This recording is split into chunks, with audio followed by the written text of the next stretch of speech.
Hello, welcome to Tea in the Garden. Woo. Today's topics former gifted child syndrome and the birth, life, and death of businesses that naturally occur, Mm. alongside the Yes. birth, life, and death of versions of ourselves. Welcome I in. feel like those go together so well. Right, because it's like you, as a former gifted child, you literally cannot handle failure. hmm Well, but as we're going to be talking about with the birth, life, and death of our past businesses, like hopefully, I feel like we all have taken on a lot of that wisdom of like their cycles. We're not like we were just saying.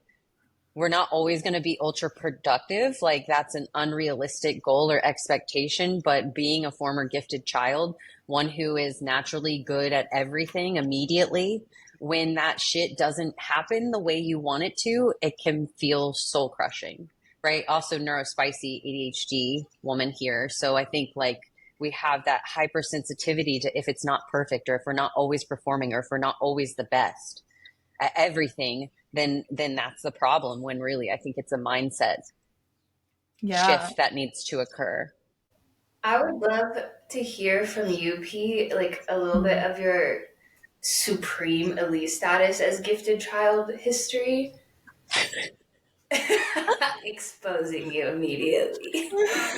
Uh, what Savannah is Like, what? referring Tell us to about your is stats. my my bio data was pretty crazy, you know. I had never gotten a B until senior year of high school. I've never gotten a B in my entire life. Um, and I got my first B in BC calculus. Oh my God. And What? and I got an Talk 89. to. I got an 89.9 something, Which now in today's standards would be an A and the because they've lowered the teacher the standards. teacher did not like me, and which was rare, by the way, of course. But she was not gonna round for me, and I was so pissed. I'm still butthurt about it to this day, I'm not gonna lie. And yeah, I was top 20 of my graduating class, and I had a like almost a 5.0, or I did have a 5.0. Trying to remember. I was in student council, and I was the vice president of the school. I was first publicity, then I was vice president. I started the humanitarian club. I co-founded the humanitarian club. I was a part of another educational club and the National Honor Society. I tutored other students, and I had a job.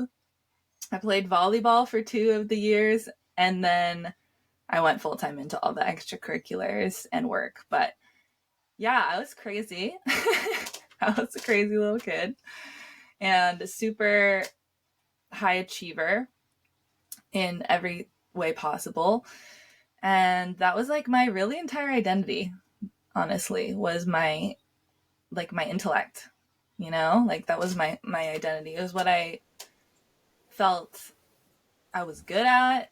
It was what I thought was like my value, and all of these things. So it was an interesting mix because, and I think we all relate on this front, and it'll be interesting to hear what people listening also like connect with, that when you're a super intellectual person, but then you're also really emotional, it can be such an interesting existence, because it's like you're in this world of academia and logic, right? But you're also an extremely sensitive person, and you're extremely emotionally driven and connected to the world. So it's like I always felt like I didn't fit, like anywhere that I was. I didn't fit in those spheres. You know what I'm saying? So Mhm. yeah, that was my little bit on my gifted child upbringing. So now you're 10, 11 years later. When did you graduate? 2013? Yeah, 2014. 2014? 10 years later. How is that Crazy. translating to be how's that translating as a multiple six-figure entrepreneur? What are you deconstructing? How do you still see it coming up? Yeah, love that question. And maybe even what are the gifts? What are the gifts of it? Yeah, I was thinking about that when you guys first opened up. Like, the pros to that in our lives, we clearly see the benefits, right, of this really intense drive we have always had that does push us to create pretty incredible things, things that are out of the ordinary and that many people maybe just wouldn't even have the courage maybe to do or risk Mm-hmm. to create and achieve, right? And I think that's one of the really strong suits of our dispositions for sure. We are dreamers, right? We're idealists. I very much relate to that, and I've always had that quality inside of myself of like a visionary. And so when I would say really my first breaking the out of the box and starting to go create what it meant for me, what it looked like for me, was when I was 18. So I was still fairly young, right? It happened pretty early for me. I felt this really deep call to get out into the world, to start making an impact. And I did not want to do more school. I was so academic, right? Which is really interesting. But I didn't want to just keep doing school because I already saw the futility in some ways in it. Like, I want to be in the world. I want to see what really life is like and what other people are experiencing because I am in such a bubble. I felt like I was in such a bubble and I felt so trapped in that. So when I moved to Ecuador and I decided to take a gap year instead of going directly to college, that was the biggest, I think, breakthrough for me of I'm going to do something different. Oh my God, how scary. Like, I'm not going to all the Ivy Leagues that like everyone expects me to go to right now. And I'm not getting into STEM and like doing all these things that people are recommending me to do because I have these dispositions and these gifts. And I went off and Mm-hmm. I did a whole year of service. And I feel like that really catapulted me into confidence in my own decision making process and my creation process. So in my businesses over these years, since then, I have never worked for someone else, at least not directly. Like, I have had little like, I'm nannying, but I still feel I have the power. I make my own schedule. I don't want to go if I don't go, all these things. But I did not have an actual boss at any point. And that was a huge win for me and very important for me because I needed that, honestly. I feel like I would die if I was in like a corporate environment. I don't know. Same. I feel like I would just melt Couldn't. completely. Okay. Mm-hmm. So yeah, when I started my businesses, my first company I started was Ananda Ayurveda. I started that in 2020 with my ex partner, and I I think think it's that important to mention before that you're an ashramite. Like, oh, what were you doing in all that time? The Peace Corps and living in an ashram in India. Mm-hmm. yeah, wow, sorry, this is turning into like my whole timeline, but then we're gonna go to your guys'. Okay, so yeah, I after No, Ecuador, not me today. I No. Mm-mm. came back No, I'm to not telling that whole story today. No. Come on, we want to talk about the military. No way. That would take way too long. Uh-uh. We have such different backgrounds hey, though. Like this is Priscilla Cliff Notes. It's Cliff Notes though, and it's so relevant to what we're talking about, right? So we can like tie it in, right? So we have a like humanitarian, a veteran, and someone who went into the corporate STEM. STEM, Mm-hmm. Yeah, military defense contractor world. crazy.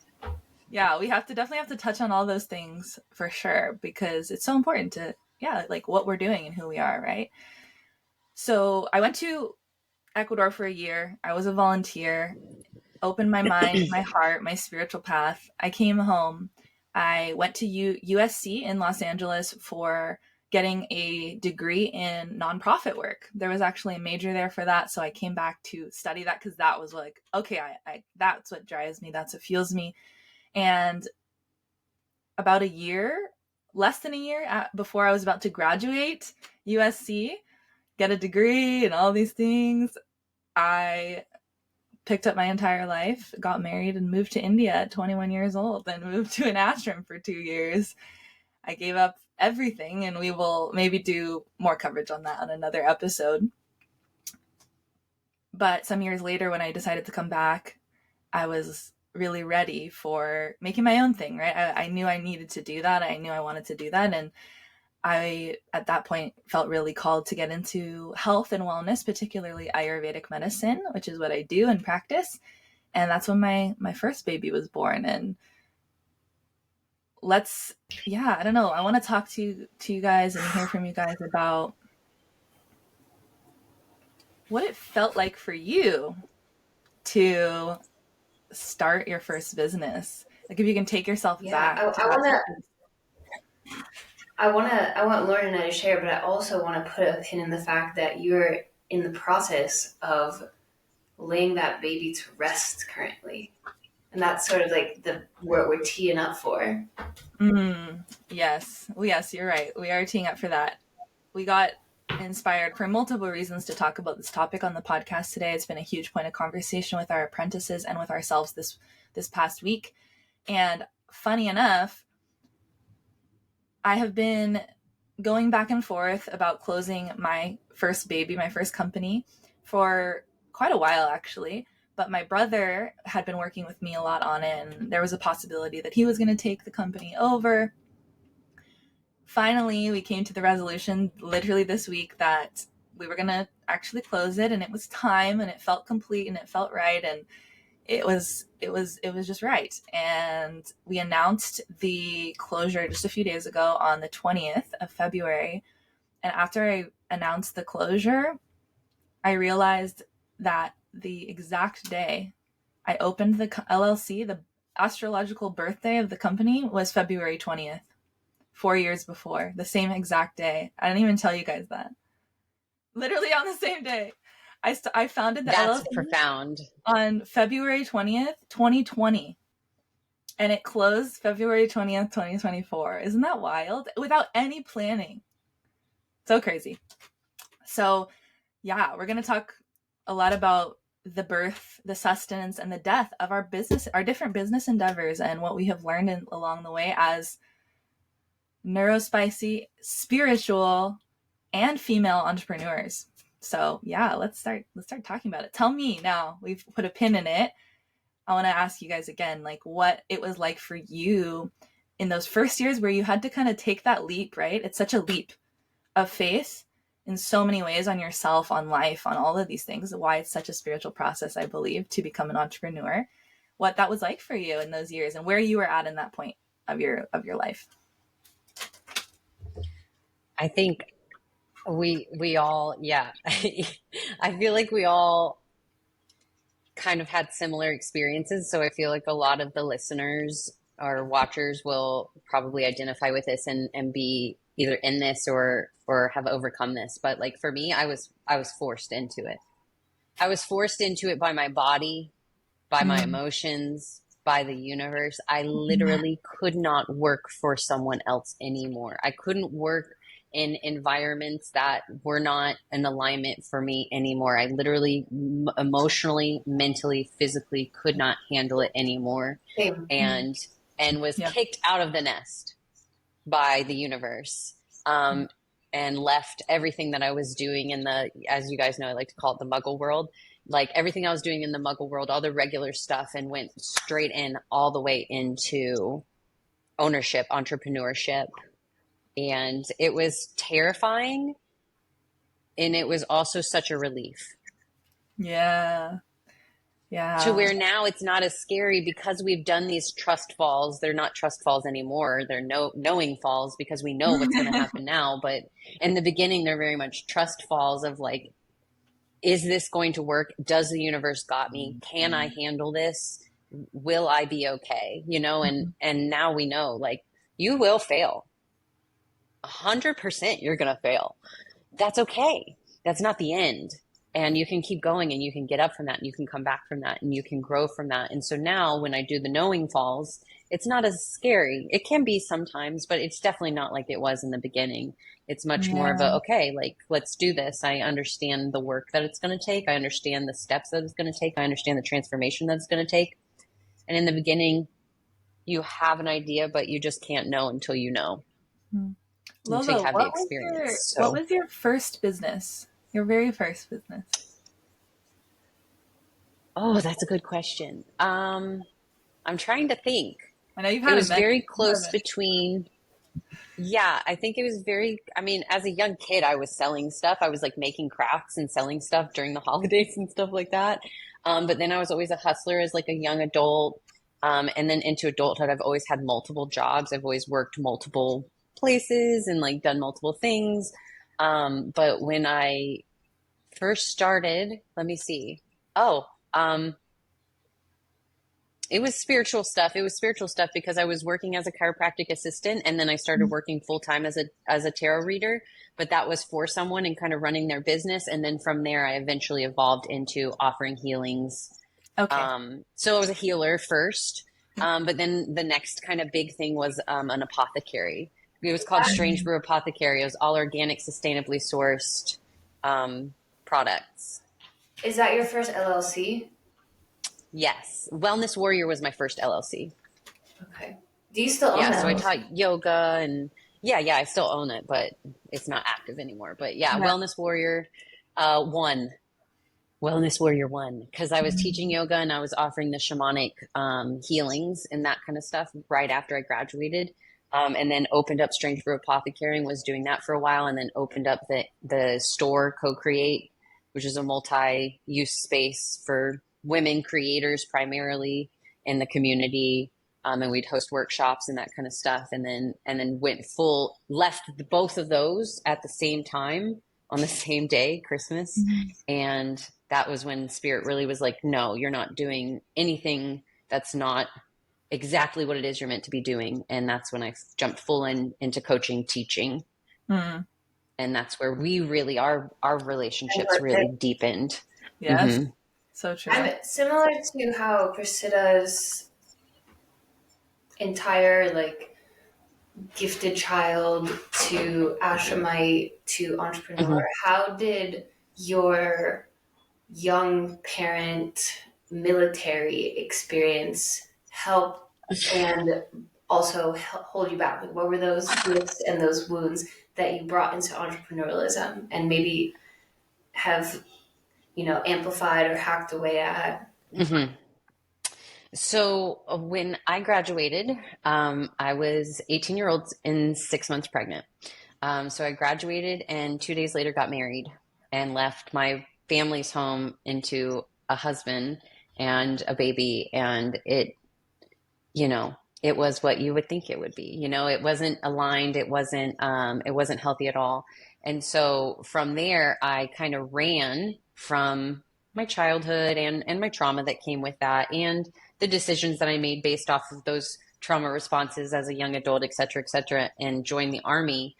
And that's where I really like began over identifying with the role to create a false sense of worth. Right. So that was like a huge wound that drove a lot of my decision making that once healed was the biggest gift that I share with my clients, my students, my apprentices, etc., as you guys know.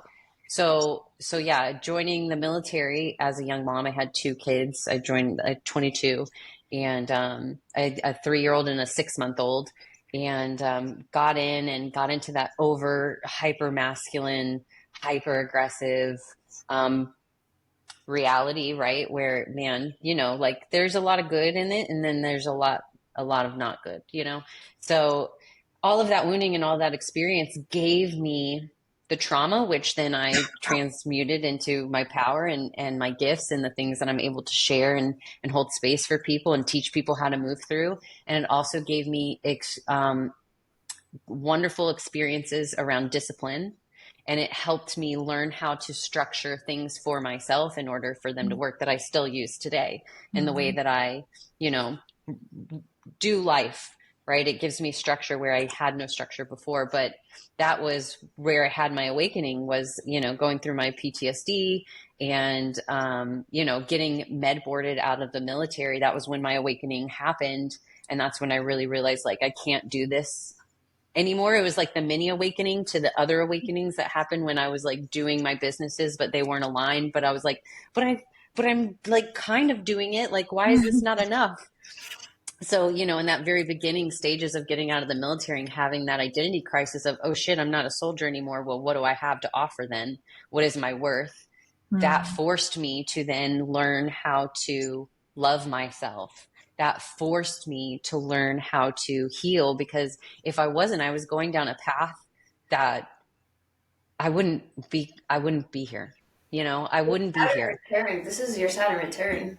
Yeah, yeah. I was going through my Saturn return at the time. Yeah. So, all of those experiences, while they were incredibly like difficult as a highly sensitive person, as a neurospicy person, feeling like an alien in a world where I didn't felt like I belong, I didn't have a place, but being able to still achieve at a very high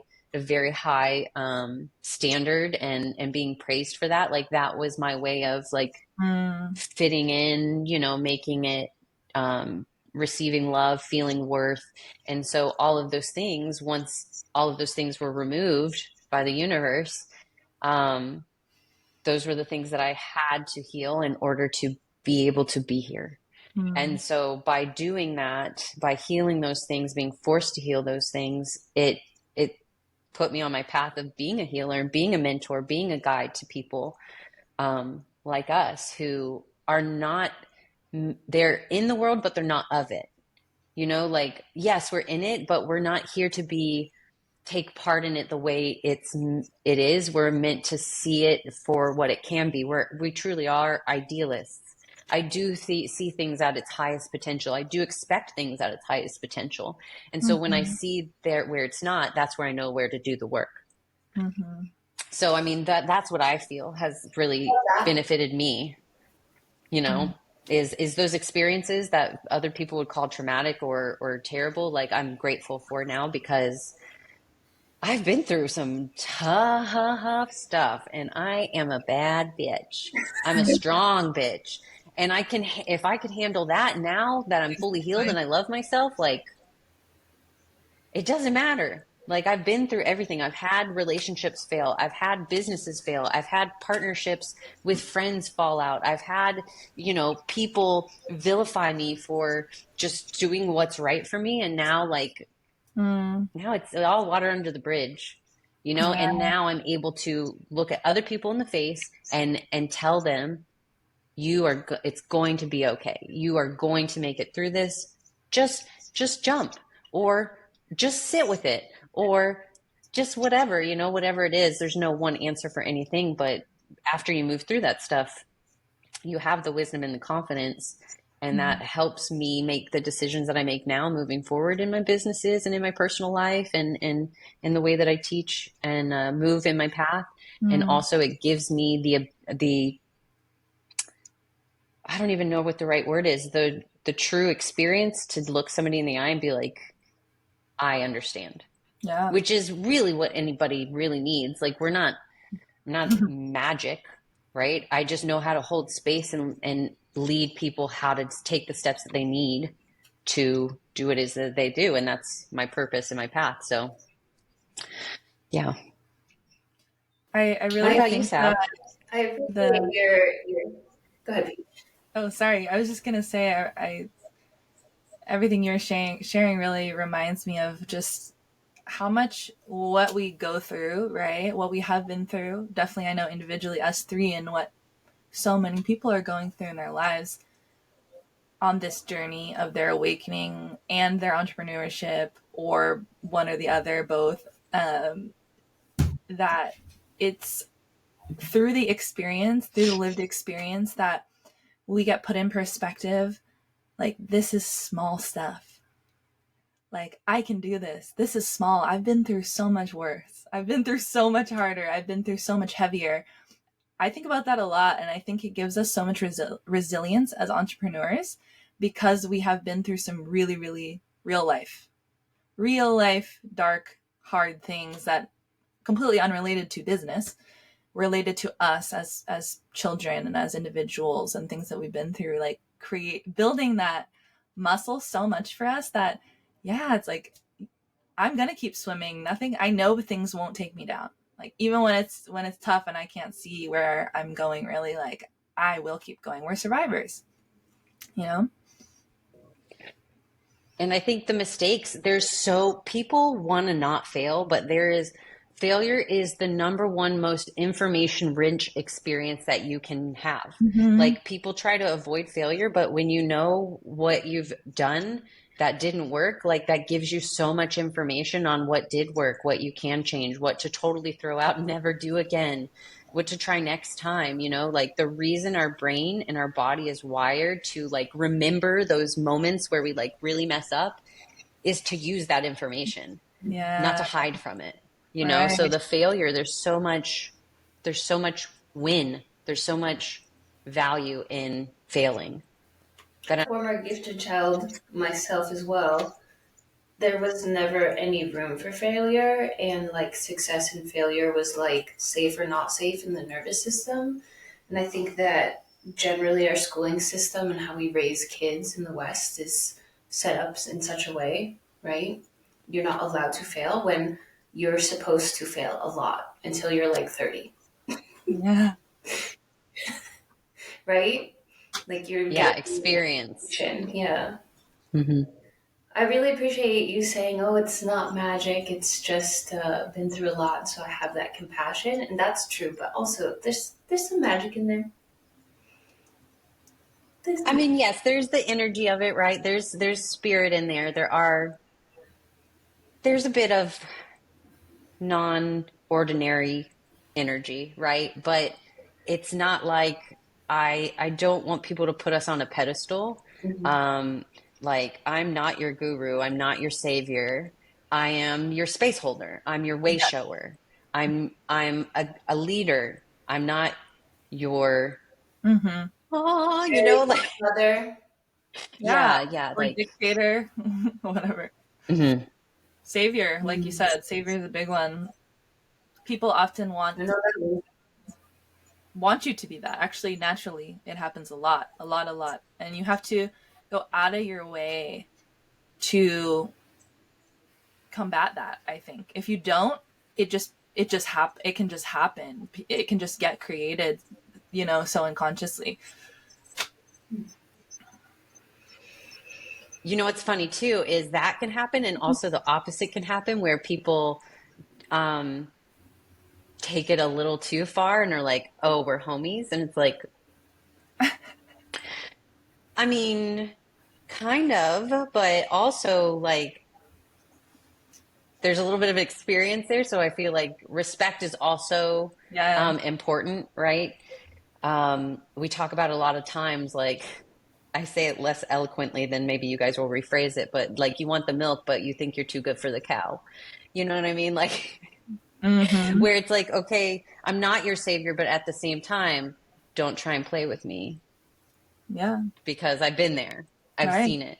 Right. Um, but I think that comes with the territory as well of not being triggered by those things and just being like,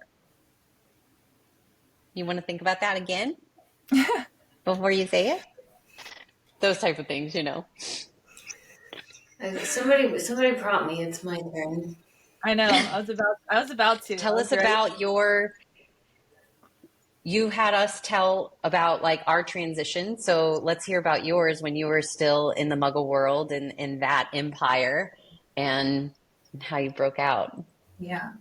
Similar to P, not quite as top notch accoladed, but National Honor Society. Like, I think I graduated with like a 4.3 in high school. I was captain of the cheer team. I led us to our first state championship for the school. Yeah, Oh my fun fact, That's god. cool. Lore, I head had no cheerleader. idea. That's crazy. Really? You didn't know that?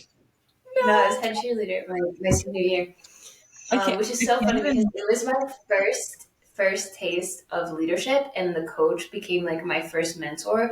Someone finally saw like this crazy, like wacky, autistic, weird kid is intelligent and has leadership potential. And she was like the first person to recognize that in me and cultivate it. Oh, But because I was in like all the AP sciences and maths and all that, I went into engineering, which both my parents and one of my step parents was an engineer, so it was kind of like just I didn't know what to do. I actually wanted to be an English major, and I'm the firstborn daughter of immigrant parents, so they were like, "You already speak English.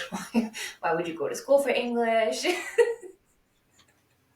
So which is really funny because, as you guys know, I have the brain and the soul of an editor, right? Like, I love reading, literally. writing, editing, publishing. So, yeah, I went into engineering, chemical engineering, because I loved chemistry, and they told me that I could make my own cosmetics. That's how my parents like sold it to me, instead of me being like, I'm gonna study English. So I did that for 4 years, and it was really hard. Um, it was really hard academically to see the people next to you. Like, some people not have a hard time with it and be like, "Oh my god, like, where am I?" And so then I graduated, and there was a 6 month gap where I was looking for a job, and I got in this car accident, and I like rethought my life a little bit, and I started Blissful Bohemian LLC in November 2016. I graduated 6 months prior in May, and then I would 2 months later enter industry with my first laboratory chemical science, chemistry, blah blah job. So the entire time that I was in industry, I also had this baby. Like, from the moment that I got in, I was plotting my escape. I love And that. I had absolutely no idea what I was doing, even though obviously I came into money with an engineer's salary at 22, 23 years old. I did not have the wisdom or the wherewithal to invest it into the business because I didn't even know where or how. Like, Mhm. um, I was in many ways like naturally as a neurospicy person, just like lost on the manual of like what to do. I think a lot Mhm. of like people in their youth are, but um, I never trusted conventional means naturally, and I don't know if I would have said that during the time, but looking back, that's obvious. Mhm. So for the 2 3 years that I was in industry, which I worked from 7:45 in the morning to 5:30 at night, 5 days a week, never saw the sun in a building with no windows. Soul crushing, soul crushing. I mean, like, so soul crushing because yeah, because things were, I worked for a defense contractor, which, hello, war, hello, contributing to war, uh, indirectly but directly, which is so opposite of like everything that I stand for. And I knew that. I knew that. Mhm. More and more, it rubbed me wrong as I was in that position. Um, and it was so interesting, like having all of the accolade, being like a young, attractive female engineer, the job, all of the elite status, and like being soul sucked inside to like They go. love having us as their poster babies. They really do. They love having us as their poster Mhm. babies. These beautiful women with beautiful hearts in these positions, right? Mhm. They love it. Mhm. Facts. But so I never saw the sun, right? And I specialized in microelectronics, which actually is really how did someone chemistry based get into electronics or the electrical field? It's really chemically intensive, especially with heavy acids. That field. So I worked a lot with acids, and I was in a microelectronics lab. So you can imagine the EMF exposure was just like out off the charts, And yeah, Wow. no sun, no windows, and everybody around me was so happy to be there and so proud of themselves that they were there, right? And I was just like, guys, this sucks. And when I quit, quite a few other people quit, and there was like this whole thing, like hashtag Savannah gave me depression, because I would be like, hey, do you know that you're going to be working this job until you're dead? I would say stuff like that to people in my lab, and then it would sit with them. To Um, be fair, you still kind of say stuff like that now, but it's just like in different context. just like send them into existential crisis. So so the pros and the cons of all that. And then I got out of it because, similar to Lauren, I physically could not take it anymore. Like unexplained illness, all my hair fell out from stress. Like I got to the point where I was like, I'm going to put in my 2 weeks notice, or I'm going to put a bullet in my brain. Like I kind of cornered myself. I know it's kind of dark. Sorry, should have said a trigger warning, but I cornered myself like that. I was like, all right, Savannah. And you know, I have 4 younger siblings that were looking to me as example. My parents were so proud of me, and I just had to be like, sorry guys, I'm not doing this anymore. Um, so I quit the job, quit the relationship I was in, and decided to go full in on my business, which I still didn't know what I was doing. Blissful Bohemian started as a holistic health blog and slowly turned into, okay, now we're going to talk about mental health. And then, oh, now we're going to talk about spiritual health. And the moment that I had the guts to come out of the broom closet, about January 2020, I blew the fuck up because Spirit was like, bingo, bango. So since then, I mean, it's been what, 4+ years since I finally hit my stride with it. Um, I recently have gone through my Saturn return. I'm still kind of there, uh, where she unceremoniously died. Let's put a pin in that because we're going to talk about like birth, life, and death of our LLCs. Um, she unceremoniously died, and I didn't realize till months after, like, oh, she died. We salvaged the carcass and we all salvaged the carcasses of our past businesses to start Ancient Soul Gardens, which is And use those bits to make the new. we Frankenstein this bitch. Literally. So, but anyways, the pros and the cons, right? The pros and the cons. I have an incredible work ethic and resiliency from the degree and the work that I did, and stand up for myself. I also am so aware of what Muggle success looks and feels like and how empty it was for me, and I think it is for a lot of Mm. people. Um, and cons, it's gotta be the ever quest of improvement and not having to really, really take the time and consciousness to celebrate the little milestones, right? To not just sweep everything under the rug and take on the next project, to actually like celebrate the milestones and almost pat myself on the back for the things that I get done instead of like minimizing what I have done and maximizing what I haven't done. That's something Mm. that I'm still every day with. Like we came onto this podcast today, and I was like, guys, I'm about to start my cycle. Like I don't feel good. I'm sorry I haven't like gotten farther with what I wanted to this week. And it's like 1 year ago. Today is February 22nd. March 1st, 1 year ago, was the first merger conversation we ever had, and our LLC wouldn't go through until August 8th. So it has been And we're like all the way in it now. We're all the way in it. Like, we've All the built way. a city and roads and government, and we've built so much in that time. But you know, seeing that and recognizing it, and really sitting and feeling like we did that, I did that. Yes. That's something that I still have to be so consciously aware of.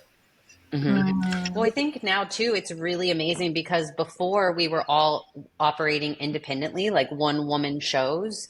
And so I feel like there's a degree of healing that we've been doing over this past year together of like having other people, not necessarily to answer to, but that are here that Mm-hmm.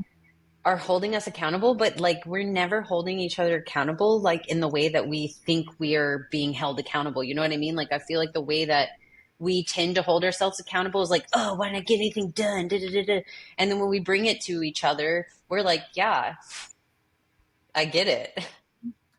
Yeah, I Like, mean, we where are you kind at of, in your cycle? Yeah, I was there 2 weeks ago when you were holding space for me. Do you remember when I didn't get shit done? It's fine. And mm-hmm. I think we equate our the way that we work a lot to like passing the baton.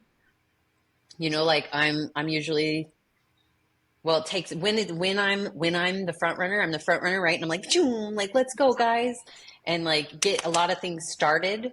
But like as a manifester, I struggle with continuing on with the things that have been started. So oftentimes I get to pass the baton, and not oftentimes, every time we share all the responsibilities, right? It's traded then to Priscilla or Savannah. So it's like that is, I think, a thing that we've been healing that would have never been able to be healed if we weren't to work Mm-hmm. with one another, Totally. And you know? I think that this, it's just wild that Sav, you even bring up that we only had that conversation not even a year ago, almost a year ago today, and how much has happened since then. And I was realizing as you were sharing, I think it's a commonality amongst beings like us. Again, I'll use the term idealists, visionaries. I mean, quite literally in Myers-Briggs, you have NF in your center stack, you're an idealist, right? So almost our entire community falls into this category. Every one of our apprentices, every one of our students, and I have so much to say on that. Maybe we'll do a whole podcast on all of these archetypings that we reference a lot, right? But I think when you have this, right, the strength of us as idealists and visionaries, we always see the big picture. We can see ahead. We can see a future that no one else can see. We can see ideas that aren't created yet. We can see things that don't exist yet in the material world. We're a lot of times zoomed out. So for us, it actually can be harder to zoom in, to actually zoom in and to like be, oh my God, what did I do this week? Look at everything I just did this last month. Like it's so hard for us to even go there. And I think that that's where our expansion lies. And it's so great that now we also have the nourishing support of each other, which makes it so much easier to see our blind spots because we get to say it to each other, right? From the outside, everything is so much clearer. So when I watch Sav Yeah. and Lauren, right, in your energy and Yeah. in your work, it's so clear to me everything you've done and your strengths and what you've brought to the table. It's sometimes harder, of course, for me to see that in myself, and you guys get to like reflect that to me. So it's a beautiful expansion Mm-hmm. for us at this stage of our entrepreneurship, for sure. Let's talk about. I mentioned us taking the pieces of our businesses that we've laid to rest Mm-hmm. and bringing them into Ancient Soul Gardens. Yeah. What a gift and revival to be able to do that. And it Yeah. is, let me make this statement, it is natural and normal for things to have a life and death, including businesses. I never thought that Blissful Bohemian would die or be murdered. I never, it's now still my alias, but I don't operate under that LLC or branding anymore. But everything that I built underneath it was able to come into fit you guys' puzzle pieces as we merged into Ancient Soul Gardens. Mm-hmm. Mm-hmm. You know, like Exactly. we can even like mention like, okay, Priscilla brought ABC, Lauren brought XYZ, Savannah brought 1, 2, 3, and like they all fit together Mm-hmm. Mm-hmm. perfectly. It's kind of crazy. It's Yeah. actually really Yeah. crazy. We talk about it a lot amongst ourselves, how crazy it is that like we're so compatible as business partners and we're best friends, and that's pretty crazy. And we really really rarely have issues, especially, I mean, in our work almost never. ever do we Hmm. have, which is incredible. We're very blessed. And I feel like that's a huge part of why I feel so deeply in my bones that this is so much bigger than us, that it is, Hmm. we were put here and this was given, this was a gift, you know. We connected because of this, and we connected because of something bigger than we can even fully see right now or feel right now. And Sav, as you're mentioning the natural life cycle of business, right? The truth is, when you're starting something, and this is beautiful for all the like newer entrepreneurs listening, when you're starting something, you shouldn't see the death. Like, that's not the stage that you're in. You don't need to visualize Hmm. that. You don't need to think about it. Actually, quite the opposite. You need to be birthing it. You need to be growing it. You need to be nurturing it. And therefore, of course, your energy and your attention is that's the energy. You're in the creation and the sustenance mode. But somewhere along the line, it can happen, not always, but it can often happen that as you exponentially change and grow and expand, your business was more connected to an older version of you. And as you move, Yes. your Oh, business yes. your your business moves though. It's so true, because it is you. You know, it is and it isn't. Right? There's things you have to, of course, learn not to make personal, which is a very important part of the process. Sam always talks to us about that. But it is Yeah. energetically, right? It's obviously going to be a mirror and extension of you. When I started Ananda Ayurveda, to circle back in our closing conversation, right? When I started Ananda Ayurveda, I started that, my life, it's crazy that it was only 4 years ago. To me, that was like 2 decades ago in my soul. It was 2 full decades I've lived since, if not more, since that period of my life. I was a baby in so many ways. I had just come back to the United States. I was super humbled, had everything taken away, like Lauren was mentioning, that she experienced too, right? Where it's like, okay, and now what? Like, I had no money, I had no career, I had no home. I was coming back to a country with my husband, who I was providing for financially and otherwise. And I started this company alongside my ex, and we created it together. It was my baby, but he helped me with many, many things. And the energy was a whole different phase of my life, where I was intimately connected to the old Sangha and ashram that I used to be a part of. I was literally married. I was infantile in my career. I thought I would just be doing Ayurveda consults forever. Like, that was, I was like, I'm in Ayurvedic medicine. I'm getting certified, and I'm going to be taking patients for the rest. That's what I want to do. And look how much me, every part of my life, and my dharma has evolved alongside me over 4 years. So the closure of this Hmm. company has so much to do with that. And I just want to mention, because so many people have been asking me, like, why are you closing it? No. Like, and it's not a bad thing. It's actually such a beautiful thing. I'm not closing it by force, might I add. I don't have to close it. I am choosing to close it because I have learned, as a entrepreneur who has now experienced success over some years, that when I diverge my energy too much and split it in too many places, it does not serve. It does not serve that thing, and it does not serve me, especially when it's something that is trying to say, hey, like, let me go. Let me go. And I've been hearing, my company say that to me for maybe 2 years, actually, to be quite honest, like 1 to 2 years. And I tried to make a lot of different changes to see, hey, can I change this and keep it going? Can I bring this factor in and keep it going? Can I make it new, right? Like, so I was flowing with that for some time, and now it's like we're at a point where it's ready to be released from the nest, and it's made a beautiful Hmm. impact, and it's helped a lot of people in their health. And it was beautiful to grow, from my growth as an individual and my growth as a boss and a leader and an entrepreneur. And I'm ready, I'm ready to release it. I want to release it because who I am and what I'm creating now is from a different space. Honestly, it's from a different energy, and I want to bring that energy into the world right now, and I want to let that part of my story and me also close its chapter, you know. Yeah. 100.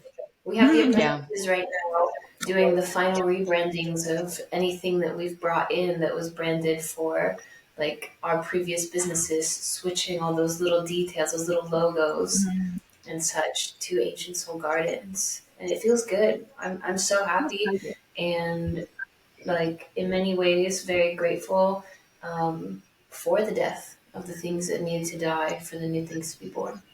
Mm-hmm. It's creating Any final remarks? the fertilizer, you know, like it builds the fertilizer of the soil for the flower, the new like garden to grow. Hey, the new garden. Mm-hmm. Hey, natural. Yeah. Final Yeah, remarks? I've come to enjoy the death and rebirth at this point. It's fun. I Yeah. get too bored. Yeah. I hear that. I hear that. You do. You get really All right. you get a different relationship with it, right? As you get intimacy with it. That's the truth. We have intimacy with death in so Mm-hmm. many ways as healers, as Yeah. entrepreneurs. We have a lot of intimacy with death. So, cheers to that, ladies. Death doulas, Yeah. literal death doulas. Cool. All right, my All love. right, my loves. This was awesome. I can't wait till next time. So the Yeah. moral of the story is you always will have something good to carry on, almost like an artifact or an heirloom from the things that die in your life. So take the good and shed the what is meant to be put into the ground. Know that it is fertilizing the soil for what's next. Mm-hmm. What's for you will continue, what's not will be released. So let it, let go or be dragged. Yeah. Seriously. Oh. Let it be, baby. Either way, we'll be sipping tea watching. Okay. All right, everybody. See you on the next episode. We love you. Make sure to subscribe to the Bye, podcast on guys. Spotify and subscribe to the YouTube channel. Bye.